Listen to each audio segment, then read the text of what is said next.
Assalamualaikum warahmatullahi wabarakatuh. Halo teman-teman, perkenalkan aku Kamila Koternada dengan NIM 251105010047, mahasiswi UINHAS Jember, Prodi Perbankan Syariah. Sekarang aku lagi berada di Pondok Pesantren As-Salafi Balung Kidul.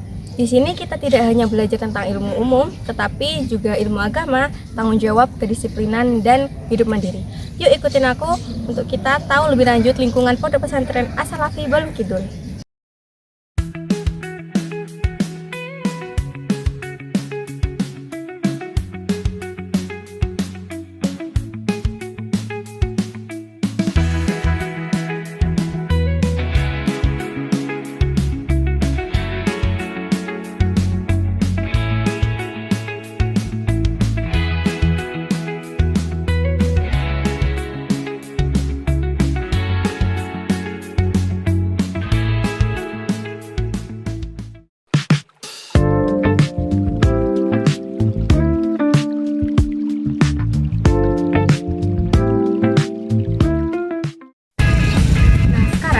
Berada di depan Koperasi Pondok Pesantren As-Salafi.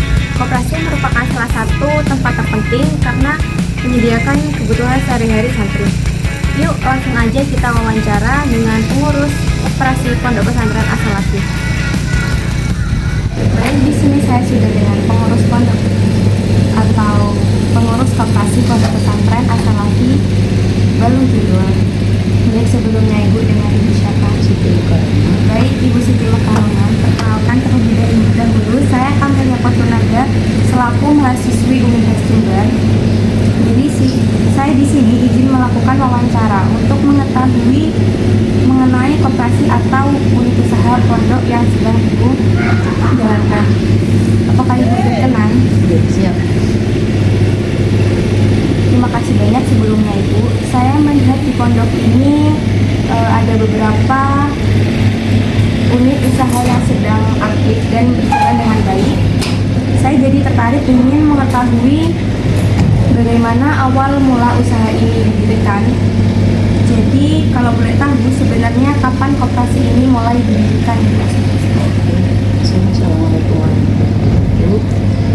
Mulai berdirinya tahun 2005. Itu memang awalnya kecil-kecil, setelah itu merambah yang namanya memenuhi kebutuhan anak-anak, baik makanan, alat sekolah. Selain itu koperasi juga mengembangkan yang namanya produk pondok pesantren. Jadi anak di sini anak pondok sama berkolaborasi dengan SMK As-Salafi yang istilahnya itu mengeluarkan produk nanti dipasarkan ke luar. Contohnya pemasaran kayak lewat online atau offline.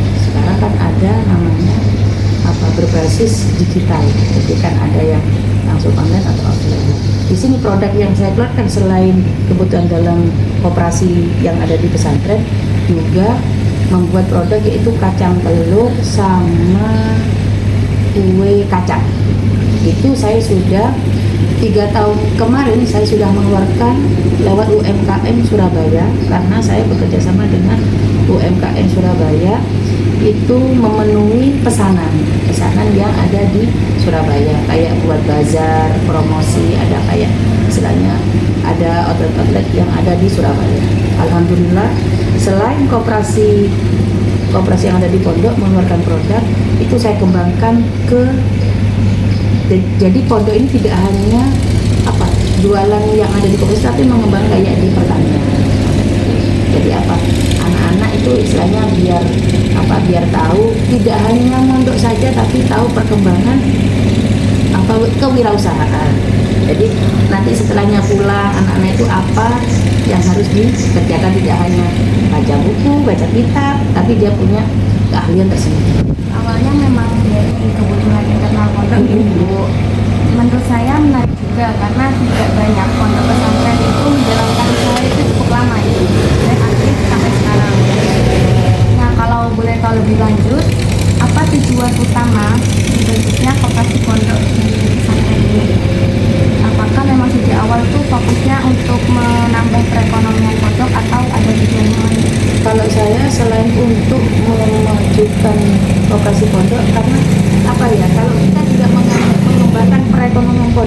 mungkin pondok ini akan berjalan. Karena apa? Saya tahu pasar itu seperti apa, anak-anak kebutuhannya apa. Makanya saya punya istilahnya dari pondok untuk pondok kembali ke pondok. Jadi kalau tidak seperti itu kan nanti anak-anak keluar belinya di luar, padahal fasilitas yang dinikmati ada di dalam, seperti itu. Jadi anak-anak biar apa, kita memanfaat perekonomian, perputaran ekonomi tadi. Saya melihat mengelola usaha di lingkungan pondok itu tentu tidak mudah, apalagi harus menyesuaikan kebutuhan santri dan kondisinya juga di pondok pesantren. Dalam menjalankan usaha ini pasti diperlukan pengelolaan uang yang baik Bu, supaya usaha tetap berjalan dan stabil. Biasanya bagaimana sih cara Ibu itu untuk mengelola keuangan koperasi pondok? Jadi kalau saya pertama modal itu berapa, seandainya bulan awal Januari lah saya mengeluarkan modal 5 juta.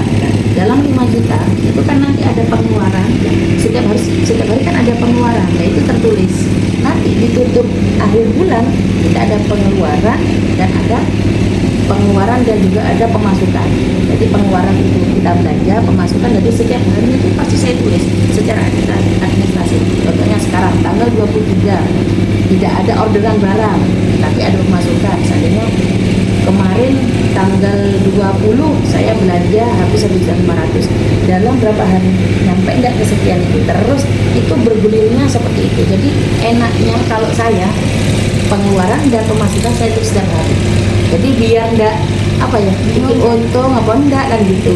Karena apa, koperasi itu tidak sama mengelola kayak keluarga. Misalnya kalau anak saya otomatis biarpun itu anak saya tetap beli. Dan istilahnya sistemnya beli, biarpun itu jangan ini punya orang tua, ini punya umi saya, kan harus kamu tercatat. Jadi nggak ada kerugian ya Buatan. Nah, tetapi kan dalam usaha pasti ada naik turunnya. Yeah. Jadi kalau di pondok ini sendiri, bagaimana Ibu untuk mengatasi kerugian tersebut? Kerugian tersebut itu saya melihat dari yaitu ditutup dan dibuka pemasukan dan pengeluaran kan kelihatan dalam sebulan. Kalau pemasukannya seperti ini secara signifikan pasti nggak ada naik dulu. Contohnya nanti anak tidak masuk, dalam arti ada anak itu libur cuti bersama kan ada pengurangan, tapi kan kita melihat barang saya di gudang masih ada, yang kita tampilkan juga ada, yang kita display juga ada, terus uang yang kita pegang itu masih ada, berarti tercatat saya tidak ada kerugian. Tapi namanya orang usaha, untung rugi sudah biasa. Bagaimana cara saya mengatasi kerugian dan ada kerugian? Itu saya mengalihkan yang namanya penjualan yang lebih cepat. Contohnya kalau snack kan nggak mungkin setiap hari langsung habis, jadi saya beralih ke makanan kayak food, contohnya tahu kocek, sosis kocek, itu lebih cepat. Karena kalau sudah makanan anak sekarang kekinian tuh nanti lahirnya kalau sudah pedas otomatis nanti anaknya minum. Nah itu Jadi saya melihat usaha ini cukup berpengaruh terhadap anak-anak berprodi. Menurut Ibu sendiri, berapa besar pengaruh usaha koperasi ini terhadap kemandirian? alhamdulillah untuk kemajuan saya merasakan kalau koperasi yang saya kelola itu merasa saya tahu cara berwirausaha dengan anak-anak, mulai dari pelayanan, kadang anak yang kasbon, tapi ya besoknya saya anak-anak itu bayar, kadang yang dikirim ada yang telat dan ada yang gitu. Tapi saya belajar anak-anak itu bukan mengajar anak itu kasbon, tapi belajar bagaimana cara kamu hidup di pondok seperti itu. Belajar berhemat dalam arti bisa menata keuangan yang ada di pondok. Baik Ibu, terima kasih banyak atas waktu dan penjelasan Ibu yang sudah diberikan. Dari wawancara ini saya jadi lebih memahami bagaimana usaha pondok pesantren ini dijalankan, mulai dari tujuan, pengelolaan, hingga manfaat bagi anak-anak di pondok pesantren. Semoga usaha yang dijalankan pondok semakin berkembang dan terus memberikan manfaat. Wawancara kita kali ini telah selesai. Dari kegiatan tadi kita bisa mengetahui bagaimana usaha dan koperasi pondok pesantren dijalankan. Saya pamit undur diri, sampai jumpa di vlog selanjutnya. Wassalamualaikum warahmatullahi wabarakatuh.